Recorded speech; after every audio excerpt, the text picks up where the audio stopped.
Hi there, I'm Lucas Ngala. I'm the founder, owner, and CEO of Watchman Security Services. We specialize in building security solutions like video surveillance, access control, intrusion, and fire alarm systems. For multifamily communities, we help provide a smart apartment experience and community Wi-Fi access that you can provide for your tenants. So whether you're a commercial or multifamily developer, property manager, or an owner of commercial office buildings, we tailor our security services to fit your very specific needs. We allow you to focus on your core business while we ensure the safety of your people and your investments. You can depend on Watchman for reliable protection and seamless connectivity.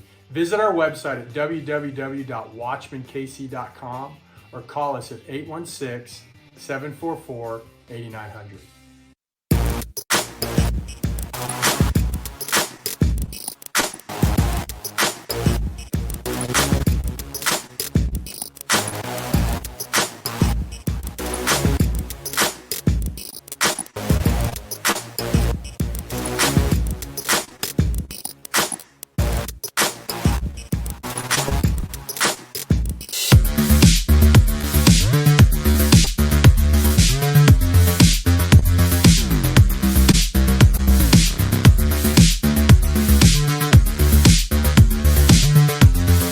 What's up? What's up? Big Bob.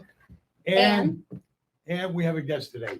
Please introduce. We have a wonderful guest. I've been fortunate for the last 7 years to work with the Midwest Section PGA. And because of that, I met one of its many legends, but one of my favorite, Jeff Burey, who's a legendary golfer who has written a book that he released last year called Blessed: Stories in the Life of a Golf Professional. Boy, are these stories amazing. I mean, his golf introduction to the game goes years back, but one of my favorite stories, because I think it's fun the way he surprised his mom with it. Tell about that story where you were on a golf course and someone asked you to tag along and play with them and you didn't even know who it was. Well, and thank you for the nice introduction. When I was young and in my prime as a kid, I was in Connecticut. I was a caddy, and they had a little policy at the country club where I caddied, where if the course was closed for maintenance, there was a sister club in the next town over, Westport, Connecticut, that had a 9-hole club that caddies could play on Monday, the day the club was closed to members. And days Birchwood was closed, their caddies could come over and play our club. So one Monday, it was in the autumn. I'll never forget this day. I got home from school just like I would every day. How old would you be? I was probably 13 years old. That's the prime age for caddies. Yeah, and it was caddying, a spectacular experience. But anyhow, my passion for my whole life has been golf, and as a young kid, I all I wanted to do was play. There was nothing more important than playing golf. So I decided that Monday that I would sling my clubs over my shoulder, get on my bike, and ride 1.5 miles over to the Westport Club, because our club was closed, and play Birchwood. And I got there, and there was a mist, and it was an autumn day in Connecticut, kind of cool. And I was the only one there, I thought. And so I hit a few putts on the putting green and went over to the first tee to play, carrying my bag. And seemed like out of nowhere, a fellow appeared, and he said, "Hey, you all alone playing golf?" And I said, "Yes, I don't have anybody." He said, "Do you mind if I join you?" And I said, "Certainly, come on." And so he introduced himself, his first name, and we played 9 holes, and we had a fun time. And after we finished, it was nearly dark. I got on my bike, slung the clubs over my shoulder again, drove back home. And as usual, when I get home late, my mom would have dinner in the oven, and they had already eaten. My family had already eaten, so she got my dinner out, and I sat down, and she sat down with me, and she said, "How'd you play?" And I said, "Mom, I played pretty well today. I had 38, shot 38 for 9 holes. I said, "Not bad, pretty good." She said, "Did you play with anybody?" I said, "Yeah, I played with the nicest guy." And she said, "What was he like?" I said, "Well, he was really, really nice, polite. Did he play very well?" I said, "No, not very well. I think he shot about 50, I think, and but he was just real fun to play with." He said, "What'd you notice about him?" I said, "Mom, he had the bluest eyes of anybody I've ever seen in my life. His eyes were absolutely skinny little kid. Wait for it. Are you ready skinny for little it? kid. Yeah. So my mom said, what was his name? And I said, well, I don't. Was it? He said, what was his name? And I said, well, I don't know his last name, but I know his first name was Paul. Oh, And was Paul. I was thinking Blue Eyes. And so I said, I said, yeah, it was really, really something. And he said, well, can't you remember his last name? And I said, no, but I do have the scorecard. So I went out into the back hall and I had my golf clubs there. And I unzipped my pocket and got the scorecard out and handed it to my mom. And she said, you played golf with Paul Newman. Paul Newman. And I said, Paul Newman, who's Paul Newman? I didn't really know Paul Newman at the time, but he was the heartthrob then. And my mom almost fainted. And there's a famous story about Paul Newman. He was asked by a reporter, Mr. Newman, you have a reputation of being faithful to your wife, and all these women are always throwing themselves at you. Why are you? Why? He goes, why go out for hamburger when you got steak at home? no doubt about it. Joanne Woodward was a Yeah. beautiful woman and is a beautiful woman. I used to say to my ex-wife, why go out for hamburger when you got hamburger at home? Yeah, that's right. That's right. So is that Exactly. the one and only time you encountered him? Or did you see him before? After We would, they're out shopping. He blended right into the community. I mean, it was like he and Joanne Woodward were just Westport residents, and he had his fancy cars. I thought it was He raced Greenwich. cars, and I thought he lived in Greenwich. he lived in Westport, and which is east of where I grew up in Norwalk. Greenwich is to the west or southwest, and Interstate 95 corridor. But that was a fabulous day, and as a caddy, you learn so much about people and life, and I learned to dream as a caddy. I mean, my dad was a blue collar guy, factory worker, worked at night and on the assembly line, and I caddied for people of all walks of life, and it was amazing because you just begin to dream. You said, "Hey, he's a doctor. Look at this guy is a wonderful, wonderful businessman," or "Look, this is a teacher at my high school." Which this would be a fun story. It's not in the book about a high school caddy, another caddy story. But I caddied one evening for a fellow named John Ben, and he was the English teacher in Norwalk High School. And I remember I was in the 9th grade, and we had junior highs. We didn't have 9th grade was a separate school. So I'm out one evening and I'm caddying for John Ben, and he was a terrible golfer. I guess you'd use the word hacker. He was a hacker. And he got the shanks, and the shanks are a dirty word. The ball goes straight to the right for a right-handed golfer, and it's terrible. And he began to melt down and got so upset that, I thought he was going to have a stroke. He was bright red, and veins were popping out of his neck, and he started breaking clubs. And I think I've seen that movie. Yeah, and I'm caddying for this guy, and we get to the last hole, and he throws his golf bag. It's a ball, a big slice that goes into the water. He takes his bag and he throws it into the pond.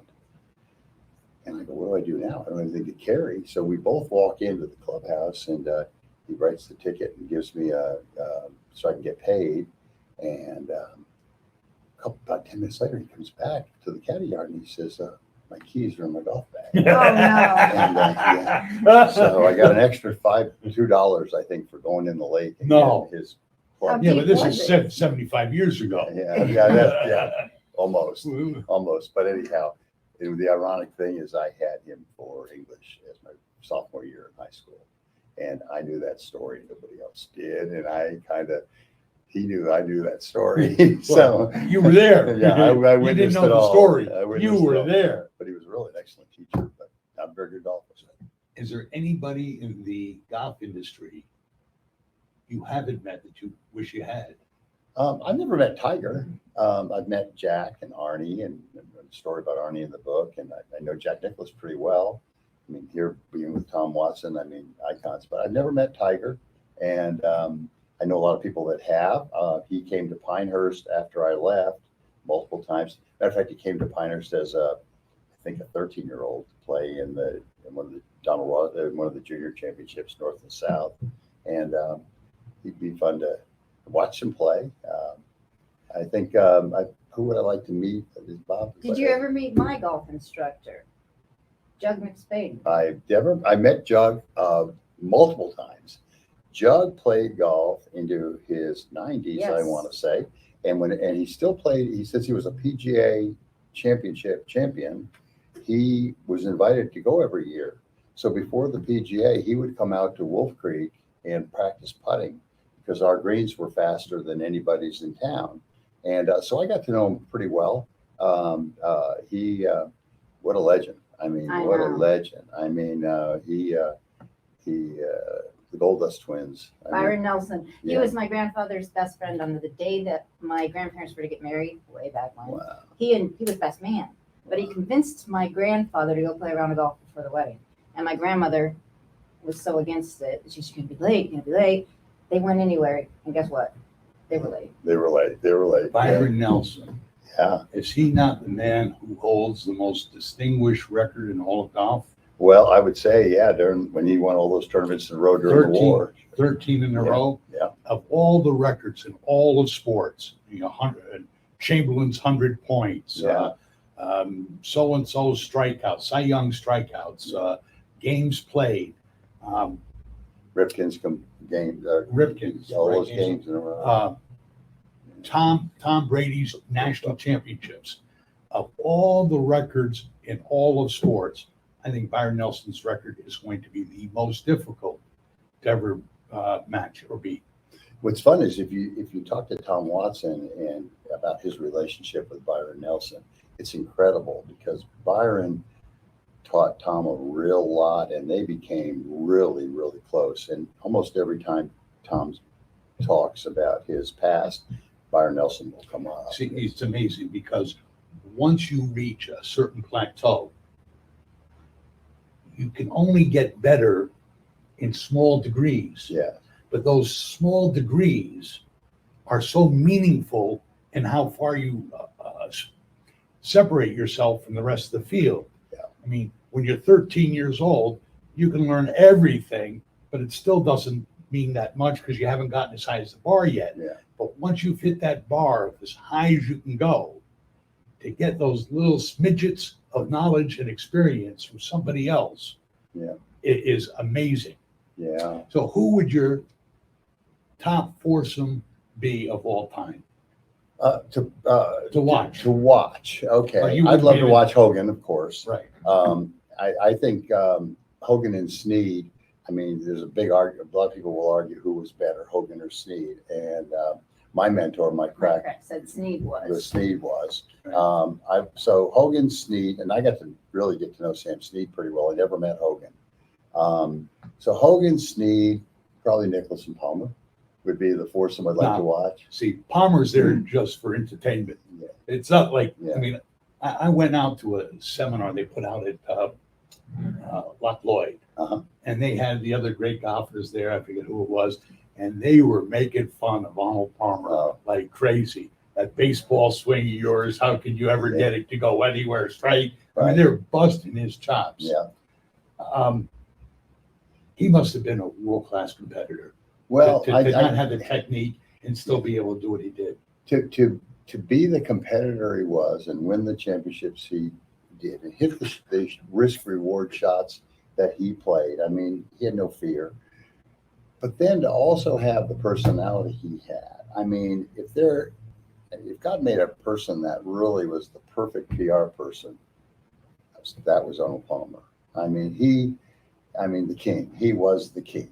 And the story in the book where I met him for the first time is really pretty good. My boss at Weyburn in Connecticut, when I got in the golf business after the Navy, grew up in West Virginia, about 30 miles from Latrobe, and he and Arnie grew up together. And so Arnie and his wife Winnie and Susan and Mike and his wife Susan would play bridge, and they did a lot of stuff together just because of the geography.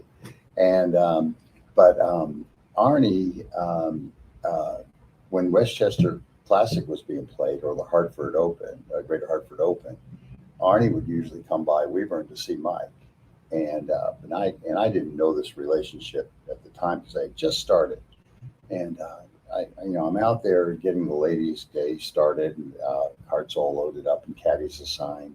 And I walk in to do something, and Mike, who was and Arnie, who both were club makers and had a real Right. passion for club design. They're in the workshop there, or Mike's in the workshop there with a guy, and I can't see who the guy is. He's got his back to me, and Mike's got a bowling pin, hammering a 9-iron to change the lie, and Mike sees me and he says, "Hey, Jeff, I want you to meet somebody." This guy turns around and it's Arnold Palmer. Well, I almost wet my pants. I guess that's probably a good thing. I mean, I said, "Yeah, that's exactly right." And I said, "You're Arnold Palmer," and he says, "Yeah, I am." Yeah, and and it's funny because years go by and I see him at Pinehurst. Think about this. How many people have a drink named after him? Oh yeah, I mean, Babe Ruth has a candy bar, yeah. right? Arnold Palmer has a drink. Right. Not that many people. Tiger doesn't have one. Brady doesn't have one. No. Even Mahomes doesn't have one. That's right. But Arnold has something named named after him. And AP, yeah. But I think it's impressive, like when you were in the Navy, even. I mean, you knew you wanted to be in golf. When you were in the Navy, you still managed to incorporate golf. You know, and that's there. I mentioned in the forward of the book that sometimes you're lucky, and sometimes things are maybe meant to happen. And when I went in the Navy, I tested first, and so they could decide what job I would have. And there were 4 jobs that were. Wait a second. I didn't know they had a job for golfers in the Navy. Well, yeah, this is kind of interesting. And I tested into the electronics, electrical, machinist area. So there were 4 jobs. And of the 4 jobs, the one job that would allow you to have your own workspace was an interior communications electrician. And we had our own room. And in that room, we had the gyro compass for navigation. And that room was climatized with air conditioning and was set. Sign me up. It was kind of like, and I didn't know any of this. Any of the 4 could have been my lottery pick. Right. Well, I find out when I get onto the USS Lafayette, World War II destroyer, that the gyro compass room has deck plates in the floor and rubber matting over it. And if you lifted the rubber matting up and unscrewed the 4 screws in the deck plate, there's this big open space. So I could put a suitcase and my golf clubs on the ship. No other sailors could do that. But because of my job, I could do that. So we go to the Caribbean, and I've got my clubs stored in there, my suitcase with my clubs. Did the captain know about this? They knew it was there, and that I did that, and they knew I was crazy golf because The captain didn't carry around his clubs on the ship, did he he? did. He had his clubs because when we actually went through the Straits of Gibraltar and to Ballou, France, which is between Nice and Monte Carlo, the first thing over the PA system was Burey, Baker, and Benson laid in the quarterdeck. We're going to golf. The captain said that, and I played golf all over the world. We'd go to port. Sailors would do sailor things, and I'd go play golf. All right. So I you love played it. you played golf all over the world. Yeah. What are your favorite golf courses that you didn't design that you didn't design that you like the best, and why? Well, during that time, I mean, there's a golf course that not many people know about, but it's in Athens. It's right at the Glyphada. Well, everybody in Athens knows about this golf course. It's Yeah, just but here in worldwide, Kansas City, worldwide. nobody knows about Yeah, I it, think right? they played a Shell's Wonderful World of Golf event there at one point. Well, I But it's remember called- that show. It's called Glyphada, and it's right at the Athens airport.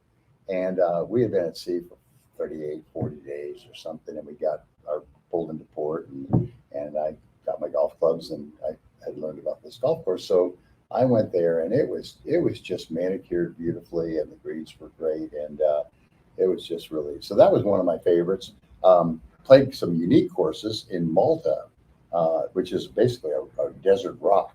The greens there were. Wait a second. Yeah, so far, your favorite courses are not continental United States. Oh, my favorite courses today. I mean, I love Sandhills. I Prairie live in Dunes. Nebraska. I love Prairie Dunes, where I got to work. Pinehurst #2 is world renowned. Cypress Point in So California. The one in the Mediterranean. Yeah. they were unique or they were in the same class Well, of they, FZs? as a young guy, I'm being like 20, 21, 22 years old. I mean, I was experiencing Well, things. all chocolate ice cream tastes good when you're Yeah. 22 years old. But as you get older, Yeah. you can distinguish between good chocolate ice cream and not so good chocolate ice cream. And golf courses, Bob, are kind of like ladies. There's beautiful brunettes and Wait a beautiful second. blondes. We're not talking about politics, And, sex, and religion here. No politics, sex, and religion. But no, I think there's styles of golf courses that are neat. I mean, you can have a beautiful desert course, you can have a beautiful mountain course, then you have the prairie courses, Right. and they're all different, but yet that's one of the things that makes golf so unique and special is they're all beautiful and fun. So if I had to pick my top 5 in America, Pick okay, Pinehurst number 2, Prairie Dunes, Sand Hills, Cypress Point, and probably Seminole. You didn't mention Augusta. I played Augusta 6-7 And times. it's not in your top 5. I mean, I like it. I love it. Is it because it's too easy? No, it's not easy. No, the reason I don't have Augusta there is I just think it's absolutely everything's perfect, and but I kind of like the style where you have more prairie like golf. That's my Arizona, prairie or desert? no prairie where you have native grasses. Right. You can find that in the desert too. Yeah, and you know I don't Cacti. think, yeah. Florida courses are nice, but they're not my favorite. I mean, I worked there 4 winters, and All right. So Seminole is of the different. 5 courses you've taken, how many courses have you developed and designed? Oh, that's just a hobby. I designed a little pitch and putt, a pitch and putt golf course. You've got to talk about wheeling. Yeah, a pitch and putt course at Twin Oaks in Eudora. And I worked with the Fazio guys, the Tom Fazio company. Right. They helped me with that. And then I built my first wheelings at Twin Oaks with a guy named David Axland. And David's an interesting guy. He lives down in Arizona now, and he grew up here and went to Shawnee Mission South. And he is probably in the world, if not the best, in that number of top five in the world in shaping. Meaning he can sculpt with a machine that's a skid loader or and like an artist. He is the best shaper. He can build bunkers and do stuff and he does Shinnecock Hills and Prairie Dunes so When they design a hole, is it designed to be challenging or is it designed to be test your patience? Is it designed to test your skill? Yes. Is it designed to test your fortitude of overcoming the impossible? Because some of these holes that they made, why? Yeah. Why do they put a 4-foot wall of sand where it's impossible Yeah. to get out of this? Well, I think all of the above. I mean, a hole should be memorable. It should be fair. It can be hard. Well, but it I'm should not be- talking about a flat, Yeah, flat everything. Oh, everything. yeah. I understand challenge, yeah, but some of these challenges don't seem fair. yeah. It's there's a real art of design, and I mean, and it is, then there's a big separation between the great ones and the everyday designer, Right. and and the styles it's just like art. You can tell a lot of times. Oh, Bill Corbett and Crenshaw have their hands on this one, and So I have an old philosophy. Everybody knows how to play checkers. Yeah. Right? Everybody knows how to play checkers. yes, Right? No, checkers. Some people are better than others. Right. You have some people who are very good. right, And then you have some people who are experts. right, And then you have the grandmaster. Right? Everybody plays checkers. It only takes 10 minutes to learn, right, but it takes a lifetime right, for very few to right. master. And this goes into everything. Yeah. Whether it's cutting grass That's or right. or vacuuming an infield. Yeah. Right. What are you a master at? What am I a master Yes, at? you're a master at something. What are you a master at? Um, well, I think my passion for life and kids, and um, I think I'm pretty darn good at relating to younger kids, 7, 8, 9-year-olds, and introducing them to the game of golf. I think I'm probably pretty good at that, and and it rings my bell. It really Gets your feet out of bed in the morning. Yeah. And Oh, gets yeah. you, puts a smile on your face Oh, yeah. when you go to sleep. And that's why when you build a Wee Links golf course and you go out there and you see a dad or a grandpa out there with his granddaughters or grandsons, and you go, wow, that's what it's about. Explain what a Wee Links is, because this is your Yeah. brainchild. This is amazing. It's Yeah. got it at Heritage Park. Over in Eudora at the complex that I owned, we had a miniature golf course, which I bulldozed under, and I came up with this idea, kind of combined some ideas I had heard from around the country, and developed a 6-hole, 150-yard total length golf course that has 6-inch holes in diameter and 5-foot flag sticks. I might be able to play that. Oh, you could. You've got It's for I- adults too. Hey, Yeah. I could get that into a 6-inch You hole. need a bigger one than that. No, thank you very much.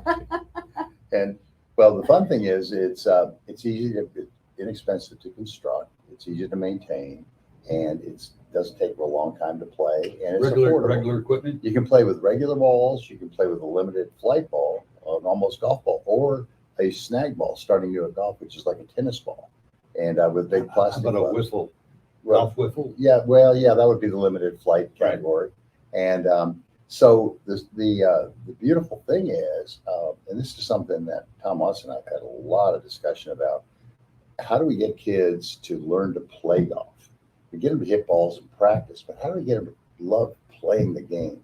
So what Wee Links Golf does, it allows the kids to hone their skills a lot faster because they get more hits, more touches, more. And not everybody has access to the country clubs, Yes. which was the great barrier for generations and generations and generations, that you have to be born into the right family with the right connections. Otherwise, you can never learn golf. Yes. And then, or you were a caddy. Or you were You're a caddy. and Even then if you're you a still caddy- would, yeah, Even if you're a caddy, you have to live within walking distance sure. of the right neighborhoods. That's right. Or ride your bike. Right. But yeah, so the Wee Links, it meets a lot of needs. It's affordable. At Heritage, they're charging $3 all day, and it's As really many rounds as you you want. play all day. Yeah, and Tom Isn't that Watson. crazy? Yeah, I tell you what, that'd be a great philosophy on a miniature golf class. yeah. Oh, and what's fun is, everybody has success, and I always, this is one of my favorite things to say. Fun motivates for a while, but getting better keeps you playing, keeps you doing it. That's success. You only like what you're good at. Yeah. If you have no aptitude, if you have no success, you're going to give up and walk over to another activity. Sure. That, hey, I can do this. How many thousands and hundreds of thousands and millions of kids have walked away from golf because they got frustrated? They hit, you're on a 500-yard hole, you hit it 20 times and you whiff it a I'm few done. times. Yeah, I'm Right. done. This is no fun. Right. I'm going to go shoot baskets, and I Right. might make one once in a while. And But it's a lot cheaper. yeah. Oh my goodness. Yeah. And I would say that golf, because I was so fanatical as a young kid, I played in my yard. I built a golf course in my yard, and this is in this book. What your mom told Yeah. her neighbor. Yeah, and we lived again in a row housing in a nice little neighborhood, but between the next door neighbor's house to the east and our house was a nice little gap, and so I put a hole in the front yard and a hole in the backyard. Tomato can. I played back and forth, Right. and well, the neighbors were real proud of their lawns in our neighborhood, and our lawn was terrible. I mean, because I would just wear it out. It was like the old mailman walking back and forth across the grass, and so the neighbors would complain to my mom, and my mom said, "I'm sorry, but I'm raising kids, not grass. I'm growing kids, not grass." I love it. One of my most unique sales, I'm in the floor covering business. Yeah. And one of the most unique sales we've ever made is the guy came to me and said, I'm putting a 3-hole par 3 course in my backyard, and I want to use AstroTurf for the greens. Right. I've never done this before. Yeah. So this had to be a while back. Oh, this was forever gone. And so I had to figure out how much turf he needs Yeah. for the greens in his backyard, because he's making a par 3, right? Or maybe using it has to be par 3. It was 140 yards, Yeah. 170 yards, 120 yards, par 3. Nobody can call it a par 2, Yeah. and that's what he's shooting for. One of my most used. So, what are your claims to fame? Oh, I mean, that was rhetorical.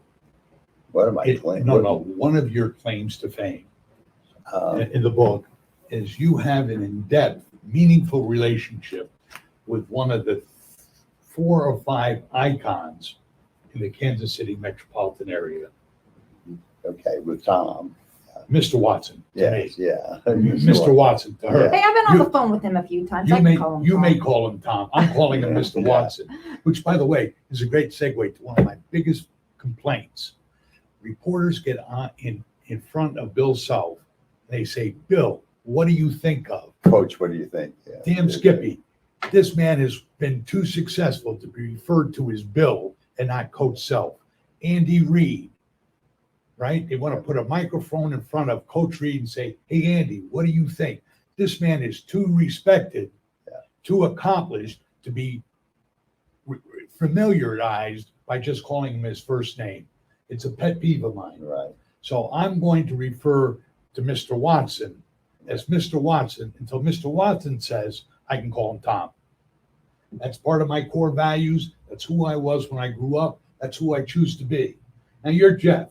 You're a regular guy, but Tom Watson is Yeah. Mr. Watson. You know what's funny is on Thursday last week we did a photo shoot in there for an article going in one of the golf industry magazines and out at Heritage. And Tom, Mr. Watson. Mr. Watson asked me. He said, "How old are you, Jeff?" And I said, "Well, Tom, Mr. Watson, I'm 1 month older than you. I was born in August. I'm 73." And I said, "You're born in September. So I'm your elder." And but yeah, so he thought that was kind of interesting. Maybe you should call me Mr. Burey. Well, you know what's interesting about Mr. Watson? My first encounter with him was at a Hope event, helping our Patriots everywhere a few years ago. And Brad Demo asked me to write an article about it. So I showed up there. And after the clinic, he's like, there were reporters and other people there. And Brad was like, get in there, talk to him. And I was kind of like intimidated and shy. Okay, Absolutely. but it pays to be intimidated and shy because all those reporters got what they wanted and they left. And I was just standing there and Brad's like, and Mr. Watson looks at me and goes, "You have any questions for me?" And I did a few. It was just he and I. Yeah. And then he goes, "Want to grab some lunch?" So it was Yeah. me, Mr. Watson, Wait a Brad, and a couple of Wait a others. second. I saw that scene in Tin Cup too, Yeah. right? I saw that scene in Tin Cup. Talking of which, there's been a lot of golf movies. Which ones do you like the best? Bagger Vance.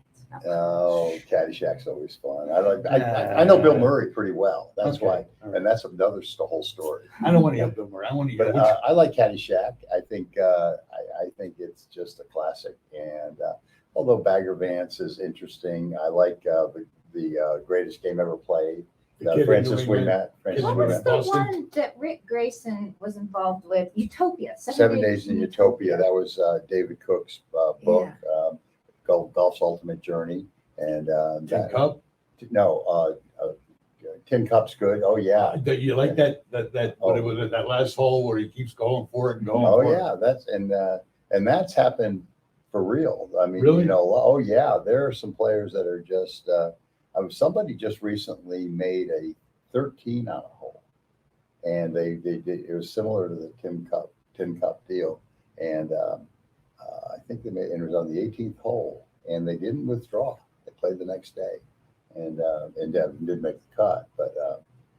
Was it inspired by the movie, or is that just who this guy was? I just think golf can blow up your brain. Does that make sense? I mean, I if think you're competition. I think it's competition. Yeah. I will not fail. I can do this. Yeah. Give me another chance. right, I don't think it's the TV cameras. I don't think it was Tin Cup setting the example. I think in his heart, he's saying, I can do this. Yeah, can do and I this. will not fail. Yeah, it's an the game is the greatest game. Tear your heart out. It will tear you, rip your heart out, absolutely. Right. And yeah, I think I'm so blessed to have had it my whole life. I mean, it's just amazing. But Do one you thing, play tennis? I hit a few tennis balls once in a Do you while. bowl? I did bowl a little bit, but not. Uh-huh. I mean, never. Are I you a just hunter, fisherman? nah, a little bit of a no, neither. Did you do vacation Yeah, vacation, but I Without play golf? golf on vacation. without yeah. golf? No, Were you vacation without no, golf? that's funny. We go to the Berkshires. I lived in Who's we? my family, and we would go to the Berkshires, and they would all do the lake and swim and Berkshires, is that Pennsylvania? Western Massachusetts. Western Massachusetts. Okay. And they dropped me off at the Golf local 9-hole golf course, and I'd just stay there all day, and then they come pick me up at dark. And so, yeah. Okay. but you have to know, I mean, I have to say this because he's humble. He will not brag about himself. But there's one thing I've noticed about all of the members of the Midwest Section PGA is they're all so kind and generous and nice and giving. And I don't remember who it was that told me this, but one of the members a while back, and I've noted that everyone that I've interviewed with or spoken with, they're so authentic. And he goes, well, we're all this way because golf is a game that just humbles you. Yeah. No shit. So, Golf teaches you life. yeah. I mean, the whole game of life is embodied in the game of golf. I mean, it really, every emotion, every. All right, I got a whole bunch more questions. By the Yeah. way, I love your nail polish. Oh yeah, Show it to everybody. Nail polish is absolutely Posh gorgeous. nails. You play, I'm just going to guess, 20 hours of golf a week? I Or did. did? I did when I was a little bit better physical shape. So when you're playing 20 hours a week, playing 20 hours a week, Right. how many hours would you practice a week? Oh, I so 20, I play 5 rounds a week. So if I practiced, I would practice probably twice that as an See, apprentice that- pro. That's the part That people won't don't commit. understand. Yeah, you just can't go play and play Right. and play. Jerry Rice, best wide receiver of all time, dedicated himself to practicing and getting better. Yeah. All the greatest ones are the ones who have the greatest work ethic. Yeah. To practice their trade. They just don't show up and play. Yeah. So you're playing 3, 4, 5 rounds a week, Right. and you would spend twice that much time Practicing for sure. practicing the drives, the putts, the situations, the tall grass, the sand pits. You would situationally practice. Yes, and I give a great example is I like to identify where I'm weakest and then practice that the most. And so if I had a weakness probably when as a junior golfer in the bunker, playing out of a sand trap or a Okay. bunker. And one time it was detrimental in a high school match. And, Cost the team the championship. well, so my mission became Make I'm you going to be a become strength. I am a good bunker player. So situational golf. Yeah. A lot of basketball players might say they put themselves on the foul line and say 1 second to go, tie game, I got to Right. make the shot. Do you situation Oh. yourself on a golf course to make a particular shot I did with that. the pressure on top of you? Absolutely. I did that as a high school golfer, tournament golfer. When I would practice, I would say, okay, I would kind of imagine the situation and try to do it enough times so when I did get into that situation, I'd feel comfortable. What was the movie we were talking about with Lance? Bagger. Bagger Vance. Bagger Vance, yeah. So Seeing when, that. when you see it, did it ever fade? Were Um, you able to you know what close I- out the distractions? That's a great question because I remember as a junior golfer, and I never really had this as a amateur player, golf pro. But as a junior golfer, I literally would see on the green a black line from the ball to the hole. And if I saw that line, the ball was going to go in the hole. This No, is, this is how far away from you the pin is. I could be 20 feet, I could be 30 feet, I could be 2 feet. But if I didn't see the black line, It's 50-50. it may maybe not even that. But if I saw that line, it was about the width of a baseball chalk line. And if I saw it, I feel it and I'd make the putt. And I mean, and you know, it's almost embarrassing. You don't want to say to your fellow competitor, I Don't knew you I, see knew it? I was going to make that. because it's almost like you're Wait a arrogant. second, I got a question for you. Why would you ever hit a ball unless you saw the black line? Well, because it's hard to focus and Well, concentrate. There you Once, go. once you find, Yeah. once you find that zone, if I do this, Yeah, if I that's, and if I do this, yeah. if I do this, train yourself to do that so I can see the black line. Why would you ever hit the ball if you don't see the black See, line? Ken Venturi told me a story about visualization and seeing it. He said he pictures every shot he hits. There's a skyscraper, 50-story skyscraper in front of him with all these windows, and one window is open. Right. And he does not make a swing until he sees that open window, and That's your black line. that's his black line. Right. And and I mean, I'll never forget that. And he said, that is my trigger to go when that window opens. See, of all the sports movies, that scene where Bagger Bagger Vance, yeah. Vance teaches the kid to block everything out, Yeah. And to it goes- focus on one thing at a time. Right. That might have been one of the greatest telling scenes in all of sports movies Yeah. because it transfers to everything in Everything. life. Everything in life. In the natural, doesn't that happen too when he's pitching? And he goes into the trance where it's just like it's automatic. If the pitcher. ball was moving in slow motion and you could actually see the seams, Yes. right?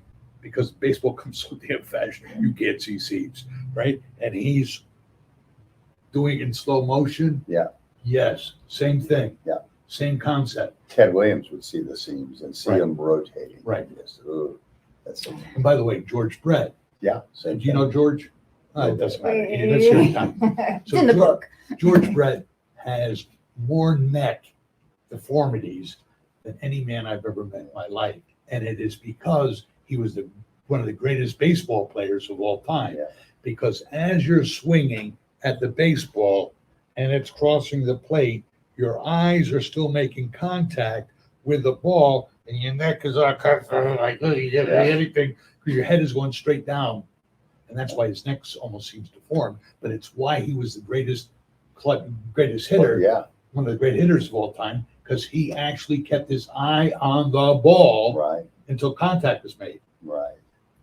So, did you see the ball off the tee, or were you using peripheral vision the last 4 or 5 inches? Well, I'll tell you 2 stories then. Yeah. Yes, when I was playing well, most of the time I'd see what I wanted. I'd see the shot before I hit it. I'm going to hit a draw. I'm going to hit a fade, and I would make it happen. It would just happen. Right. I remember struggling one time. The first hole at the Weaver and Golf Club in Connecticut, where I apprenticed, there was out of bounds left and trouble right, and I would either hit it way right or I'd snap hook it out of bounds. And I had this mental block where I would picture these shots. And I was having lunch with a tennis pro, and I just said, Terry, I'm having this tremendous problem. I can't get off the first tee because I see these negative shots. And he said, you got to learn to concentrate.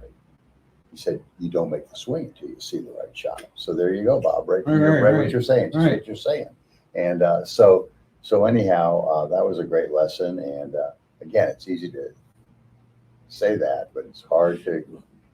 In one respect, you're one of my newest heroes. Oh, Ask me why. why am I one of your newest heroes, Bob?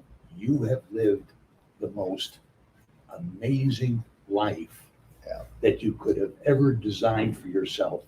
Yeah. Not many people can live their life with their values the way you've chose to live yours. Everybody else ends up, Amen. right? Yeah. You're my hero. You actually got to live the life you wanted to live. That's why I And he's titled this Blessed. Blessed. And he's still doing it. Like, tell him your future plans for Lee Links and where online people can learn about it. Yeah, we have a really great website that's called we-links.com, and it tells the whole story. But the plan is, and we're getting calls from around the country, people are interested in golf clubs, country clubs are interested in adding a WeLinks as an amenity. And May I make a suggestion? Yeah. Find somebody to partner up with you who's in their 30s or 40s. Yeah. Right? Franchise it. put it in every community, sell it to golf courses or to driving ranges as an add-on opportunity, Right. but franchise your concept into how to build it, promote it, sell it, make it profitable, and monetize it, Right. right? But even though it's your passion, you don't have the engine to make this work. Yeah. You have the Rolodex to make it work, perhaps, right? There's that word Rolodex, Rolodex, yeah, there you go. right? I But know what a Rolodex is. right, right. So we all do. We talk Yeah. about Rolodex all the time. But find somebody young Yeah. who has the passion to follow your dream and make it their own. We call them the Pied Pipers. We're looking for our Pied Piper. You're the Pied Piper. You got to find the rats. Yeah. No, they're not rats. Johnny Appleseed. Right. The other one. Okay. Yeah. You need people to follow you. Yeah. Well, I think you're exactly right. And because, I mean, the future is not here. It's there. Look, you were the future 70 years ago, right? You know, you were the future 60 years ago. Yeah. I was the future 60 years ago. I'm not the future anymore. I'm Right. the old dinosaur Right. just taking up space. Right.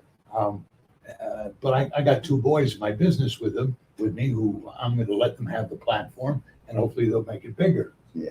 I'm just doing this to kill time and stimulation. See, what's really fun about what you said about your two boys and they're taking over and doing it. That's the way I've always felt about my apprentice pros that worked with me. And they're all over the country. And they're all I learned from them and they have a little piece of me.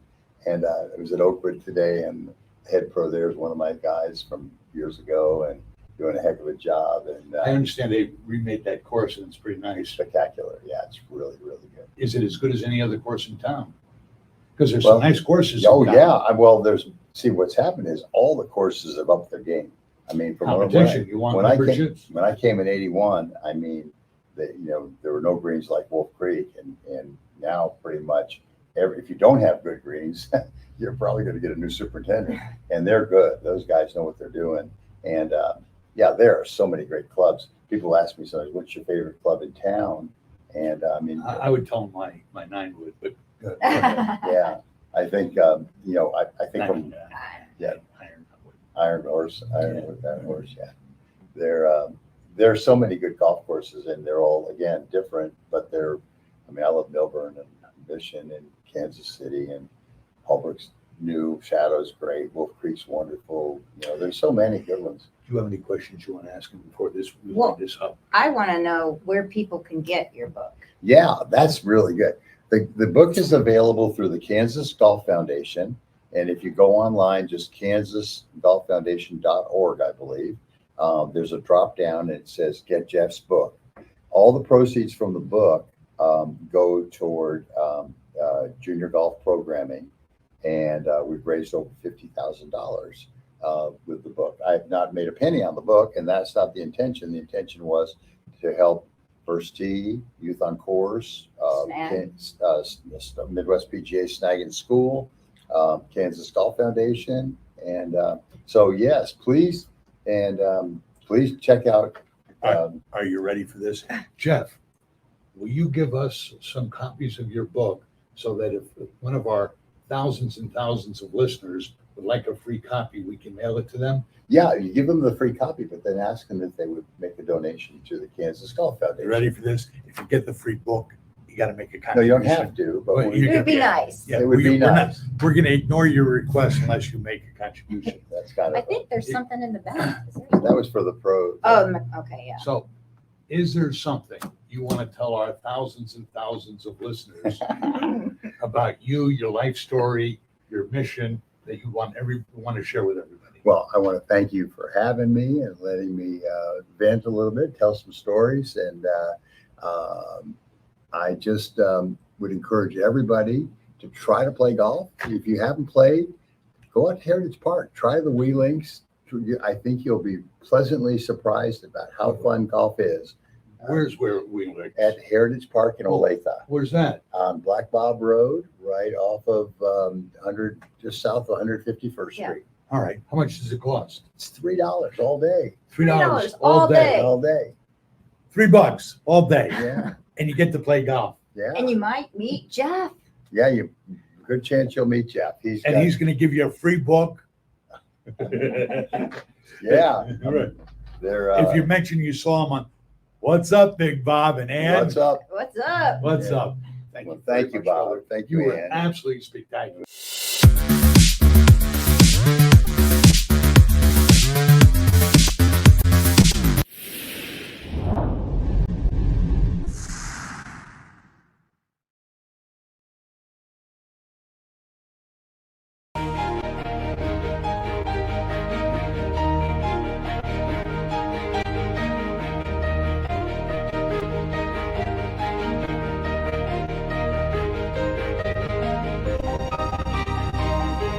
I'm Big Bob. And I'm Ann. What's up?